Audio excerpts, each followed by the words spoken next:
राज्य सरकारने जे सकारात्मक निर्णय घेतलेले आहेत त्यामध्ये लाडली बहीण, बेरोजगार तरुणांना भत्ता, त्याचबरोबर सर्व शेतकरी बांधवांची एक मागणी आहे की वीज बिल जसं माफ केलं, लाडली बहीण योजना शासनानं आणली, त्याच पद्धतीनं लाडला शेतकरी भाऊ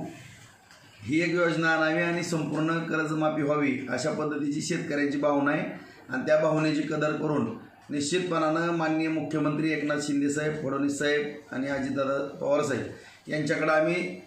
भारतीय जनता पार्टी, शिंदे साहेबांचे आमदार आणि अजितदादांचे आमदार नौक्यांना सगळेजण त्या ठिकाणी संपूर्ण शेतकऱ्यांची कर्जमाफी व्हावी आणि शेतकऱ्यांचा सातबारा कोरा व्हावा या दृष्टिकोनातून आम्ही त्या ठिकाणी मागणी करणार आहोत। आणि आम्हाला पूर्णपणे आशा आहे की त्यांचं कर्ज सरकार माफ करेल आणि करावं।